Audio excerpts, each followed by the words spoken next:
अजित पवार यांनी घेतलेला पहाटेचा शपथविधी ही गद्दारी समजली गेली आणि तसे चित्र निर्माण करण्यात आले। अजित पवार यांनी तो निर्णय परस्पर घेतला होता असे सांगितले गेले, परंतु वस्तुस्थिती तशी अजिबात नव्हती। अजित पवार यांनी कुणाला न विचारता असा निर्णय घेतला असता तर पुन्हा त्यांना उपमुख्यमंत्री केले असते का? यामध्ये अजित पवार यांची काहीही चूक नाही हे ज्यावेळी लक्षात आले त्यावेळी सर्व आमदारांच्या आग्रहाखातर अजित पवार यांना उपमुख्यमंत्री करा असे ठरले। त्यामुळेच वरिष्ठांनी अजित पवारांना उपमुख्यमंत्री करावे लागले। 2004 पासून 2019 पर्यंत सातत्याने वरिष्ठांनी पक्षात युटर्न घेतल्यामुळेच अंतर्गत कलह वाढला आणि अशी परिस्थिती निर्माण झाली।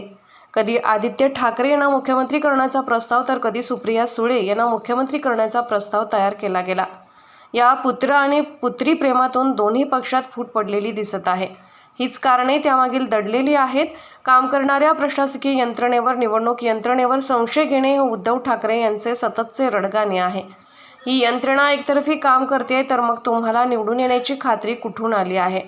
महाविकास आघाडीच्या 30-35 जागा येतील हे कशाच्या आधारावर बोलत आहात? उद्धव ठाकरे यांचे हे दुटप्पी बोलणे असून सर्वच शहरात मतदानाची टक्केवारी कमी झाली आहे।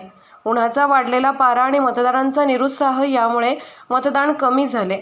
आता हे कमी का झाले यावर राज्याच्या मुख्य सचिवांच्या अध्यक्षतेखाली समिती नेमलेली आहे।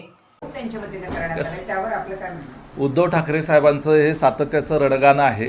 सातत्यानं प्रशासकीय यंत्रणेवर, सातत्यानं वेगवेगळ्या यामध्ये काम करणाऱ्या निवडणूक आयोगाच्या यंत्रणेवर संशय घेणं, शेवटी त्याच प्रक्रियेमधून आपण निवडणुकीला सामोरे जात आहात आणि दुसऱ्या बाजूनं अतिशय छातीठोकपणे आत्मविश्वासानं सांगतात की आमचे एवढे खासदार निवडून येणार, आम्ही राज्यामध्ये इतक्या जागा निवडून आणणार। मग जर ह्या यंत्रणेवर आपला विश्वासच नाही तर कशाच्या आधारे तुमचा हा आत्मविश्वास आहे? जर ही यंत्रणा जी आहे ती एकतर्फी बायस पद्धतीनं काम करते आहे तर मग तुम्हाला निवडून येण्याच्या खात्री कुठून आलेल्या आहेत?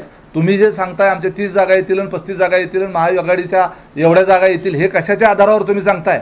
तर हे सगळं जे आहे ते दुहेरी पद्धतीचं, दुटप्पी स्वरूपाचं बोलणं आहे।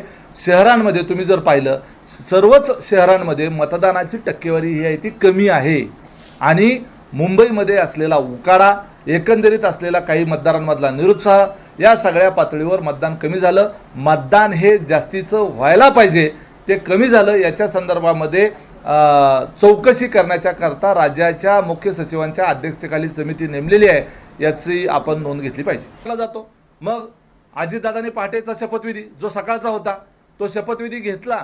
मग काय केलं होतं त्यावेळेला ती पक्षाबरोबरची केलेली गद्दारी समजली गेली, गद्दारी मानली गेली, चित्र तसं निर्माण केलं गेलं। अजितदादांनी तो निर्णय परस्पर घेतला होता अशा पद्धतीचं चित्र निर्माण केलं गेलं। वस्तुस्थिती तशी होती का? वस्तुस्थिती तशी अजिबात नव्हती।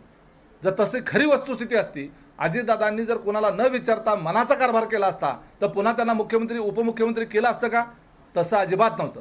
वस्तुस्थिती ज्या वेळेला पवार कुटुंबाच्या अंतर्गत स्पष्ट झाली की या सगळ्या प्रक्रियेमध्ये अजितदादांची काहीही चूक नाही, हे ज्या वेळेला स्पष्ट झालं त्यावेळेला पुन्हा सर्व आमदारांच्या आग्रहाखातर, आता आमदार एक या ठिकाणी सुनीलजी शेळके सुद्धा इथं बसलेले आहेत, त्यावेळेच्या सगळ्या आमदारांनी सांगितलं की जर शिवसेनेच्या बरोबर किंवा महाविकास आघाडीमध्ये सरकार बनणार असेल तर या सरकारचा पक्षाचा नेता हा अजितदादाच असावे लागतील। अजितदादांना जर उपमुख्यमंत्री केलं तरच हे सरकार चालू शकतं, टिकू शकतं किंवा आम्ही आमदार लोक त्या ठिकाणी समाधानी राहू शकतो। म्हणून त्यावेळेला अजितदादांना पुन्हा उपमुख्यमंत्री करावं लागलं। ज्या पद्धतीनं सांगितलं जातं की आम्ही क्षमा करून त्यांना पुन्हा त्या ठिकाणी संधी दिली, क्षमा वगैरे काही नाही, तर आमदारांचं समर्थन त्यावेळेला हे अजितदादांच्या पाठीशी होतं आणि त्या ठिकाणी विधिमंडळ पक्ष ज्याच्या पाठीशी असतो त्याला नेता करावाच लागतं। त्यामुळं पुन्हा त्या शिवसेनेच्या सरकारमध्ये दादा त्या ठिकाणी उपमुख्यमंत्री झाले, ही फॅक्ट आहे। त्यामुळं त्यावेळेला 2004 सालपासून ते 2019 सालापर्यंत सातत्यानं अशा पद्धतीनं यू टर्न घेतल्या गेल्यामुळं ह्या सगळ्या परिस्थिती निर्माण झाल्या।